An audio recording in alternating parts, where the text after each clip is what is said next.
2023 순천만 국제정원 박람회 지원 및 사후 활용에 관한 특별 법안이 지난주 금요일 국회 본회의를 통과했습니다. 특별법의 주요 내용은 무엇인지, 또 특별법 통과로 기대할 수 있는 것들은 어떤 것들인지 살펴봅니다. 특별법을 대표 발의한 더불어민주당 순천 광양 곡성 구례갑 소병철 의원 스튜디오에 나와 있습니다. 의원님 어서 오십시오. 네, 안녕하십니까. 시사의창 애청자 여러분 반갑습니다. 지난번 저희 방송에서 여순사건 특별법으로 과거의 아픔을 치유하고 또 순천만 국제정원 박람회법으로 미래를 그려나가겠다 말씀을 해주셨던 게 기억이 나는데요. 네네. 순천만 국제정원 박람회법이 지난 23일 국회 본회의를 통과했습니다. 의원님께서 대표 발의하셨는데 발의 배경부터 설명해 주시죠. 네네. 우리 순천은 2013년에 이미 정원박람회를 한번 치렀습니다. 그때는 이 특별법이 없이 지방정부 차원에서 행사를 치렀습니다. 그러다 보니까 행사 규모나 지원이나 여러 가지 아쉬운 점이 많았습니다. 그래서 이번에 특별법을 통해서 범정부적으로 지원하는 시스템을 마련한 것입니다. 그리고 미래를 향한다는 뜻은 우리 순천은 생태도시로서의 장점이 있습니다. 저는 우리 순천을 앞으로 우리 순천의 정체성에 맞는 성장 발전을 고민하고 이 법을 만든 겁니다. 그래서 사실 이 법의 제목 자체가 2023 순천만 국제정원 박람회 지원으로만 법 제목이 끝나지를 않고요. 사후 활용에 관한 부분이 있습니다.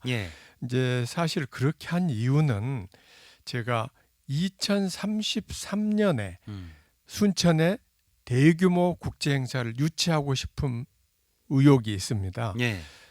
아마 우리 순천 애청자 여러분들 잘 아시겠지만 여수 해양 엑스포가 있었지 않습니까? 여수는 해양 엑스포를 통해서 완전히 도시가 탈바꿈해 버렸죠. 우리 대한민국에서 A1급 국제 행사는 대전 엑스포, 여수 해양 엑스포 2배밖에 없었습니다. 저는 2033년에 대한민국 역사상 세 번째 A1급 대규모 박람회를 유치할 계획까지 이 법에 심어 놓은 겁니다.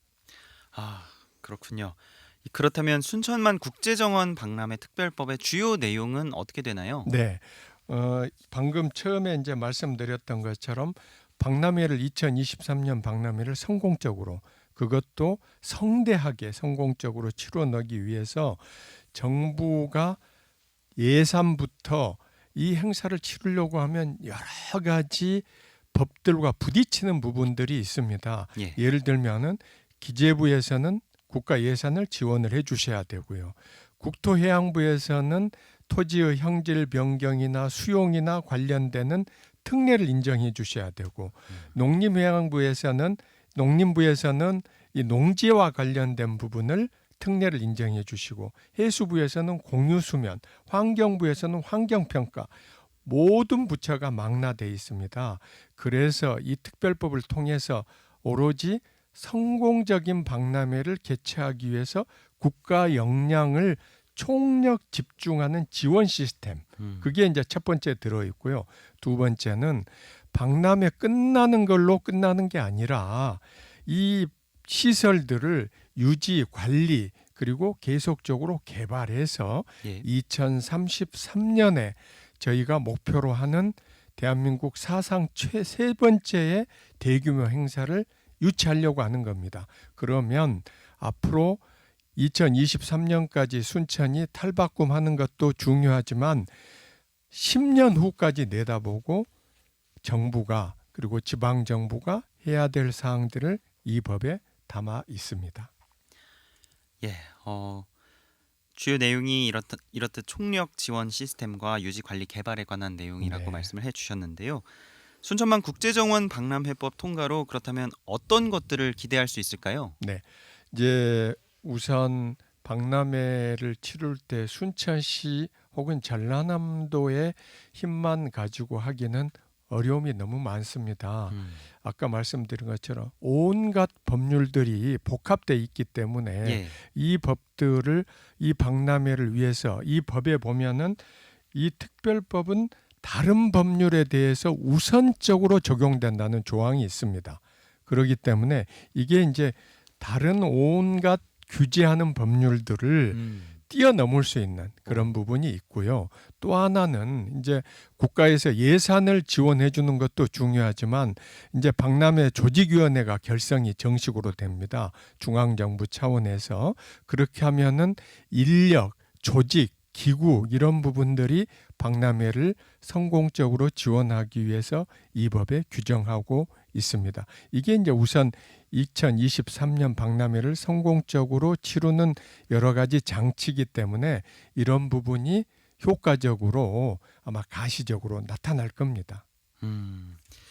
아무래도 순천의 미래 그리고 또 국제정원 박람회 성공 개최와 향 활용을 위해서는 국회와 정부, 지자체, 지역사회가 원팀이 되는 것이 중요해 보이는데 그렇습니다. 그렇다면 어떤 협력이 이루어져야 한다고 보세요? 네, 지금 이제 순천시 그리고 전라남도 그리고 이제 중앙정부 이렇게 방금 우리 진행자님이 말씀하신 그 원팀을 구성하기 위해서는 이제 조직위원회에 실권을 좀 실어줘야 됩니다. 이제 거기에 예산 지원도 있고 중요한 인력 부분 예. 이 법에 보면 조직위원회에서 관계기관에 파견 요청을 하면 거기에 협조할 의무가 규정이 돼 있습니다. 심지어 중간에 그 공무원을 다시 이동하려고 할 때는 조직위원회의 의견을 들어서 하도록 그렇게 돼 있습니다.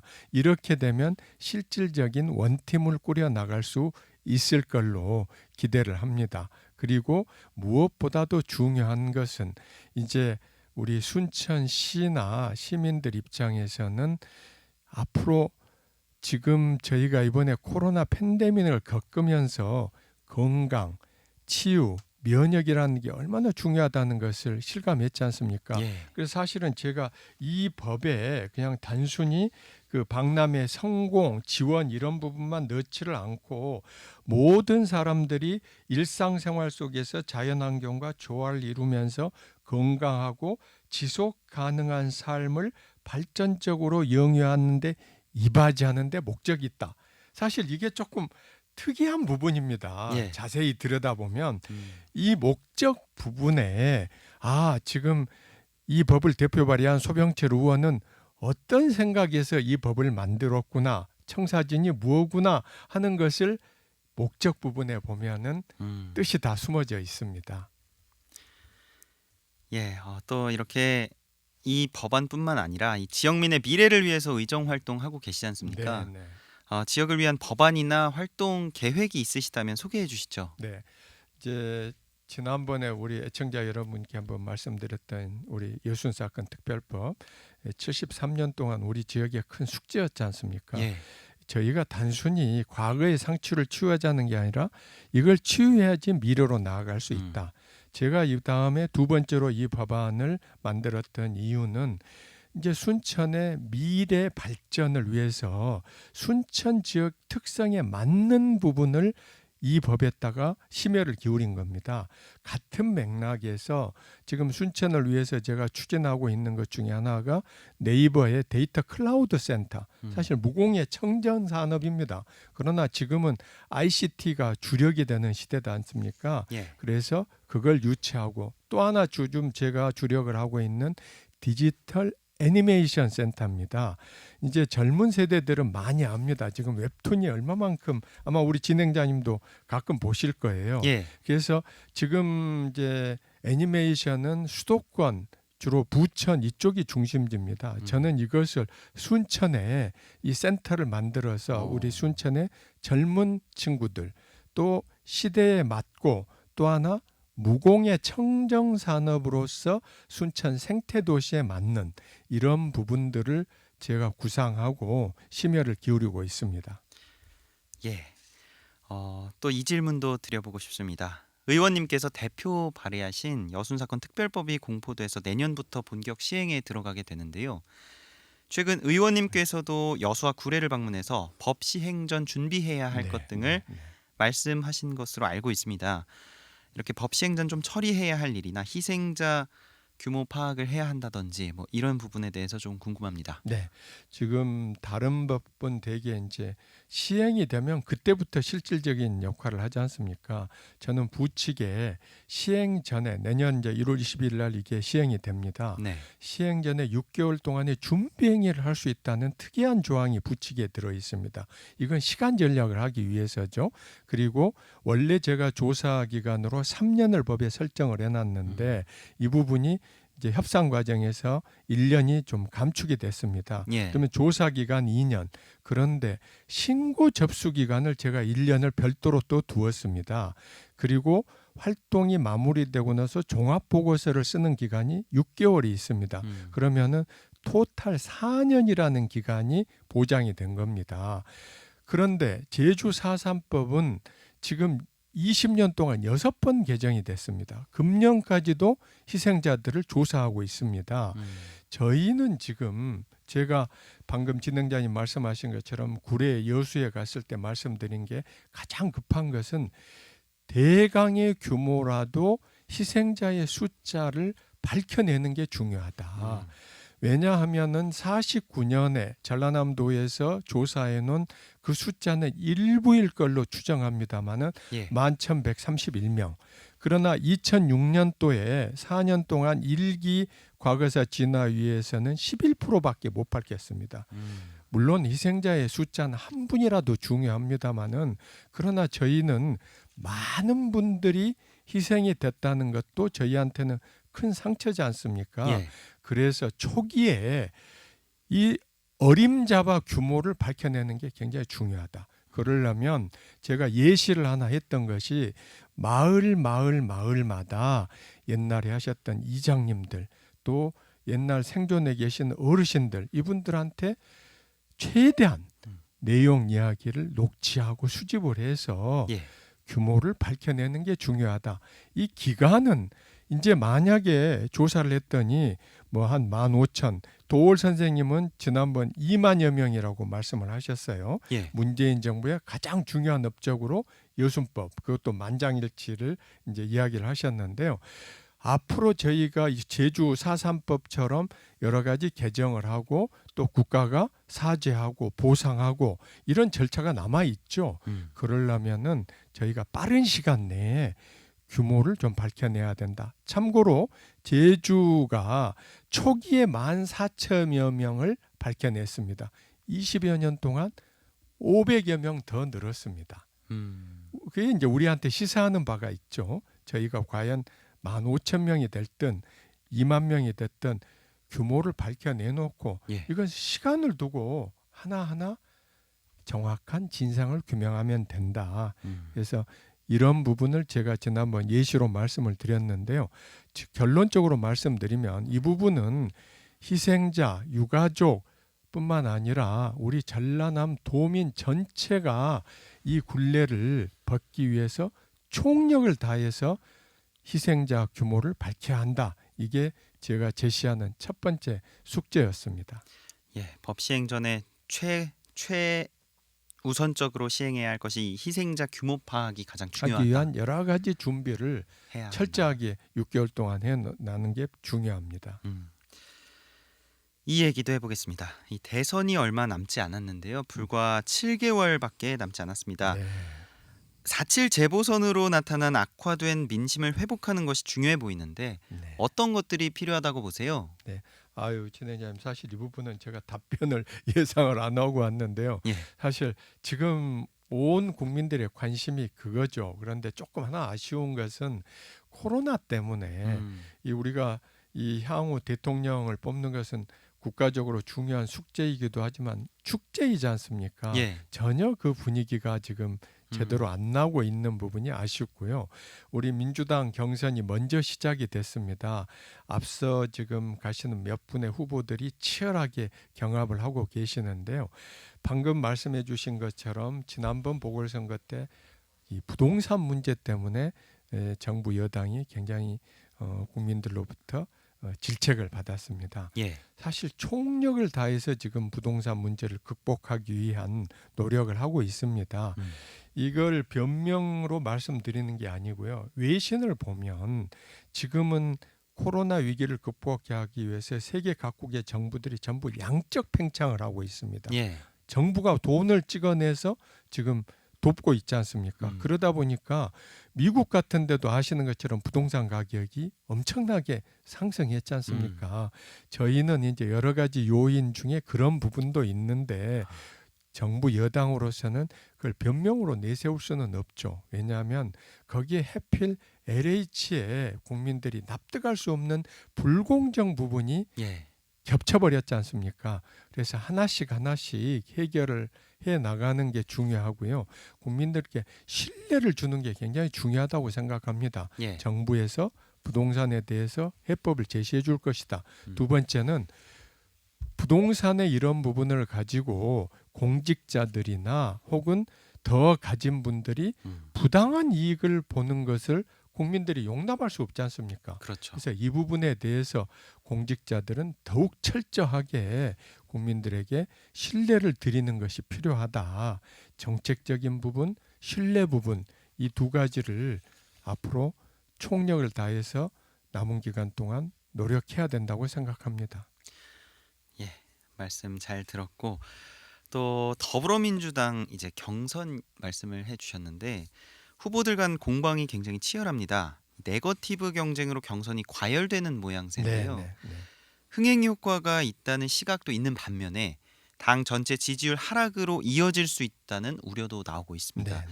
의원님께서는 이 부분에 대해서 어떻게 바라보고 계십니까? 저도 작년에 선거를 치렀지 않습니까? 저는 저희 캠프에서 네거티브 절대 하지 말자. 그래서 끝까지 그걸 지켰습니다. 굉장히 힘들었습니다. 왜냐하면 선거는 네. 정책적인 부분도 있지만 후보자에 대한 적격 부분도 유권자들이 평가할 수 있어야 되는 거 아닙니까? 예. 지도자이기 때문에 이제 여기서 이제 네거티브가 나오는 부분이 있습니다. 정책적인 어떤 함정을 공격하는 것도 있지만 네거티브는 진행자님도 아시다시피 대부분 후보자 개인, 후보자 가족에 대한 부분이 많이 있습니다. 예. 이제 지금 과열이 되다 보니까 그런 부분이 있는데요. 당내 일각에서 이게 지금 본선도 아닌데 같은 당 후보끼리 이런 부분에 대해서 바람직스럽지 않다는 목소리가 꽤 높습니다. 아마 조만간 당 내에서 이런 부분에 대한 어떤 그 견제 장치를 발표할 걸로 기대를 하고 있습니다. 그런데 아시는 것처럼 저희가 얼마 전에 미국 대선을 봤지 않습니까? 미국 대선 어떻습니까? 엄청난 네거티브가 있었지 않습니까? 예. 아마 이게 좀 세계적인 현상인지 조금 그런 부분이 이제 아쉽기도 합니다. 그러나 어느 정도의 범위 내에 참 한계를 설정하기는 어렵지만은 후보자의 신뢰성 부분은 국민들로부터 평가받을 수 있는 여지가 있어야 된다. 이렇게 생각하는 게 아마 상당수의 많은 분들 의견인 것 같습니다. 예. 이제 선거에 있어서 네거티브는 또 적격성을 판단하는 그런 장치가 될 수 있다. 뭐 이렇게 말씀을 또 해주셨는데요. 정도의 그 문제, 이제 그게 사실 어려운 문제입니다만은 네. 그렇습니다. 의원님께 한 가지 더 여쭤보겠습니다. 네. 윤석열 전 검찰총장과 최재형 전 감사원장이 잇따라 정치 선언을 하면서 위장 취업이란 강도 높은 비판이 나왔습니다. 사정기관 고위공직자가 임기를 마치고 대권에 도전하는 것이 바람직하냐 이런 얘기인데요. 검사 출신인 의원님께서 이 부분 어떻게 바라보고 계시는지 궁금합니다. 네, 오늘 제가 말씀드리는 것은 제가 오늘 새롭게 말씀드리는 건 아니고요. 제가 법사위에서 두 분이 다 공교롭게 법사위 소속 기관에 장을 하신 분들입니다. 제가 우리 그 최재형 그 전 감사원장에 대해서는 작년부터 정치적 중립성에 대해서 굉장히 준엄한 이야기를 했습니다. 무슨 말씀이냐면 이분이 41%밖에 지지를 받지 못한 대통령이 원전에 대해서 어쩌고 저쩌고 이런 말씀을 하셨어요. 그래서 제가 법사위에서 그런 말은 감사원장으로서는 정치적 중립성을 침범하는 거다 이렇게 말씀드렸고요. 최근에 또 그분에 대해서 작년에 이렇게 말씀을 하셨는데 그때는 이제 아직 사직하시기 전이었습니다. 만약에 대선 후보 나가시고 하고 그렇다면은 그동안 감사원장으로 했던 내용들에 대해서 정치적으로 의도를 가지고 한 것인지 아닌지 의심을 하게 된다. 그렇지 않습니까? 예. 그 다음에 우리 윤석열 지금 거론되는 분에 대해서도 그분이 임기에 있는 동안 역대 어느 검찰총장보다 정치적으로 시끄러웠습니다. 예. 그래서 헌법에 또는 사정기관의 장으로서 선거에 나오려고 할 때는 저는 하지 말라는 게 아니라 5년 정도 기다렸다 하면은 중립성 부분에 대한 의심이 없다 하면서 제가 감사원장께 질의를 할 때 제 이야기를 했습니다. 저는 검찰 고위직을 했지만 20대 때 정치권에 영입 제의가 있었지만 제가 단호히 거절을 했던 이유는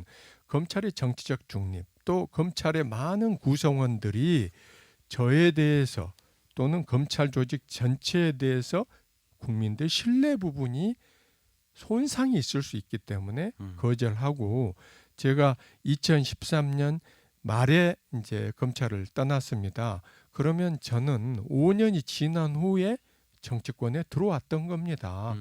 그렇게 하시면 된다. 그래서 지금 이제 아까 그런 극한적인 진행자님 이제 일각에서 그런 무슨 뭐 유장치업 말씀 정도 나오지만은 예. 우선 감사원장 같은 경우는 감사원장의 임기는 헌법에 규정돼 있습니다. 예. 아니 헌법을 지금 위반하신 분이 나와가지고 법에 대해서 이러쿵저러쿵 한다면은 그 자가당착이고 모순이지 않습니까? 네, 그 정도 말씀드리겠습니다. 예. 마지막으로 청취자께 인사 말씀 남겨주신다면요. 네. 우리 애청자 여러분들 참 코로나가 지루하면서도 견디기 힘든 상황입니다. 그러나 우리 대한민국 국민 특히 우리 순천, 전남 도민들은 어떤 분들입니까? 항상 위기 때마다 가장 앞장서서 헌신하고 또 위기 극복에 앞장섰습니다. 지금 이 어려운 시기 틀림없이 저는 여러분께 감히 말씀드릴 수 있는 것은 이건 앞으로 대한민국이 한 단계 더 도약하는데 큰 우리한테 디딤돌을 줄 거다. 그래서 여러분께서 몇 달만 조금 힘드시더라도 참아주시면 반드시 대한민국의 새로운 미래를 열어드릴 겁니다. 정치를 하고 있는 저도 아까 말씀드렸듯이 자나깨나 어떻게 하면 우리 순천, 전남 그리고 대한민국 발전을 위해서 고민하고 있지 않습니까? 여러분들 믿고 함께 해주시면은 꼭 희망찬 새로운 미래를 열어드린다는 것을 자신 있게 약속드립니다.